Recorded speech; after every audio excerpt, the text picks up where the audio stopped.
Hi guys, welcome to lesson 1.7. Over the next couple of days we're going to spend some time looking at basic operations with integers, adding, subtracting, multiplying, and dividing. And this may feel a little bit like review, but I feel like this is something that's really important because we need to have a good solid foundation so that we can look at problems like this and just know them. So it is important to practice these, and that's why we're going to spend a couple of days on that. So in class, we're going to play a game with cards. This is something that you can do at home, though.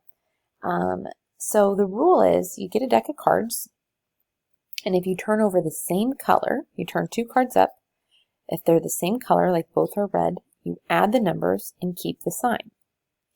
If you turn over different colors, you subtract the numbers and keep the sign of the, quote, bigger number. And then I give you values for jacks, queens, and kings. It's also important to note that when you're doing this, think of the red cards as being negative numbers and the black cards as being positive numbers.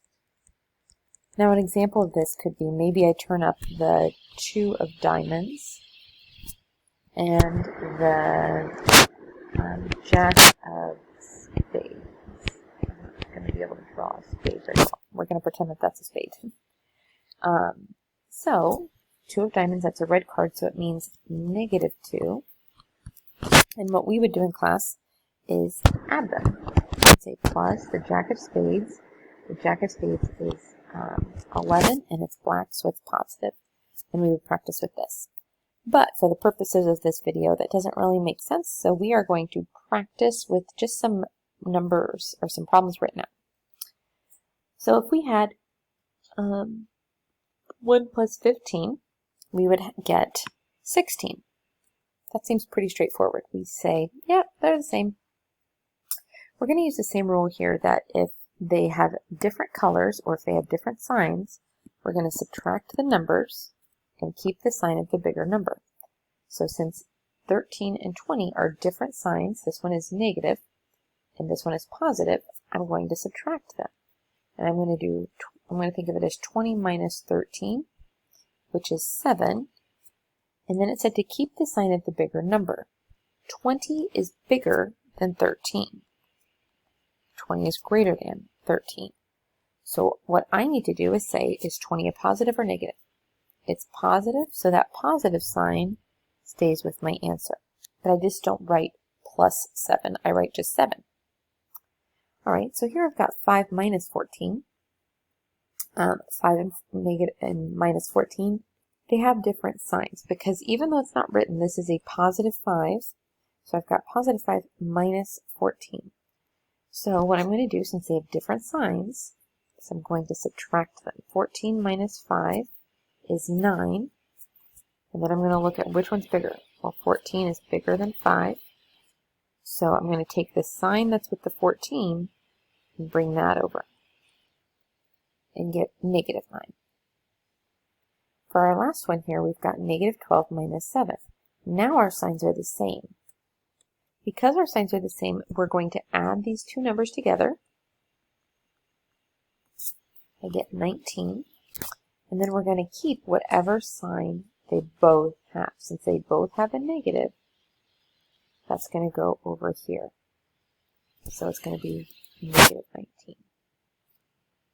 So that's some basic what to do when there's just one sign in the middle. But sometimes we're going to see problems like this where there are two signs in the middle. So what we have to remember is that if we have a positive and a negative, or a negative and a positive, together, those make a negative. When our signs are different, we can rewrite it as one negative. If we have two negatives together, that makes a positive. And we won't ever see two positives written together because you wouldn't see something written like 20 plus positive 3. Like, no one would write it that way. So these are the ones over here that you'll see. So if I'm looking at these, I'm going to rewrite this first. I'm going to keep negative 4, but then I'm going to say, okay, a positive and a negative together make a negative. So minus, actually I don't even need the parentheses because I can just put minus 18. Now my signs are the same. Since my signs are the same, I'm going to add these numbers together. I'm going to say, what's 4 plus 18? It's 22. But then I have to keep that sign with it, so it'll be negative 22. For the next one, I've got a positive and a negative. Together, a positive and a negative make a negative. So I've got 10 minus 16. Now there's no sign, so I think of this as positive 10. So that means my signs are different. If I subtract these, and I do 16 minus 10, I get 6. But I need to keep the sign of the bigger number. So that's going to go right here. And we'll get negative 6. Now we've got 19 minus negative 2. Two negatives make a positive, so I'm going to rewrite this as 19 plus 2, and that would just give me 21. They're the same sign, so I add them together and then keep the positive, but I don't write a positive on my final answer. And last but not least, we have negative 3. Two negatives make a positive. So when I subtract these, because I have different signs, I'm going to get 20 minus 3, which is 17, and it's going to stay positive because 20 is the bigger number, and it has a positive. So now you're going to try a few problems and see how you do with those. Here's how the textbook describes adding and subtracting integers. They say that adding integers with the same sign, so things like 5 plus 9 or negative 3 plus negative 2, something like one of those, that the sum of two positive numbers is positive, and we see that here. If we add those together, we get 14. And the sum of two negative numbers is negative. Here, if we add two negative numbers, we get negative 5. When you're adding integers with different signs, they say find the absolute value of each. Subtract the lesser absolute value from the greater, and the sum has the sign of the integer with the greater absolute value. This is basically what I was saying, just with a lot more words. So, for example, if we take one of our previous examples, let's do, we'll do 5 minus 14. So if we're given this problem, what the textbook is saying to do is to find the absolute value of each of these numbers. So I'd say the absolute value of 5 is 5, and the absolute value of negative 14 is 14. Now, so that's step 1. Step 2 says to subtract the lesser absolute value from the greater. So if I look at these absolute values, 5 is less than 14. So I'm going to do 14 minus 5. This is step 2. And then it says the sum, or whatever we just got, has the sign of the integer with the greater absolute value. So 14 was the greater absolute value, so we have to go back to that and say, oh, it was a negative, so it's going to be negative 9. Now, that's a lot of steps, and if that's what makes sense to you, that's absolutely fine. But if it makes sense to you to think of it like this, where it's like, I have two different numbers, subtract them, keep the sign of the bigger number, that just seems to me like it goes a little faster, but I could be biased. And then if we're subtracting integers, to subtract an integer, add its opposite. So, if I have, let's do 9 minus 5, that would be saying do 9 plus negative 5.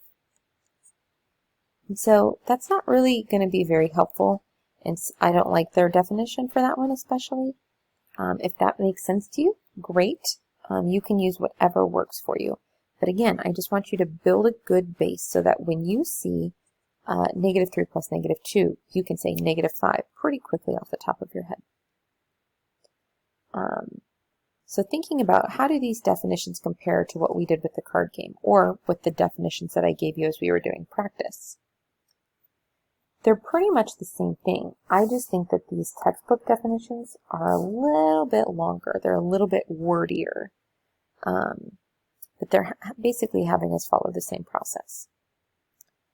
One key term that we need to look at is called range. And the range is the difference between the greatest and the least values in a set of data. So, you guys know I'm from Indiana, so I had to rep Indiana somehow. The temperature in the state of Indiana fluctuates greatly. The hottest day on record was 116 degrees Fahrenheit on July 14, 1936. The coldest day on record was January 19, 1994. The temperature dropped to negative 36 degrees Fahrenheit. Guys, that's really cold. Find the range of temperatures for the state of Indiana. So I'm going to take my highest number, and I'm going to subtract my smallest number.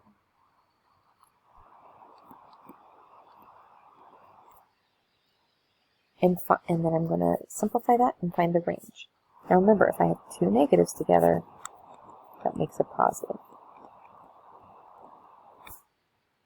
So when I add 116 plus 36, I get 152. But remember, it's a word problem, so I have to answer in a sentence. So I would say the range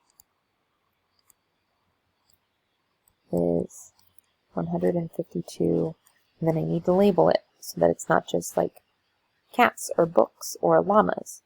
The range is 152 degrees. And that would be a good sentence. So here's your homework for today. This may look like a lot, 14 through 42 even. However, we're doing a lot of just adding things together, adding and subtracting integers. So you should be thinking through it, and you shouldn't be using a calculator on this. This should be you, but it should go pretty quickly. So hopefully this won't take you too long. If you have questions about this, please let me know, and I would be happy to go over any of it with you.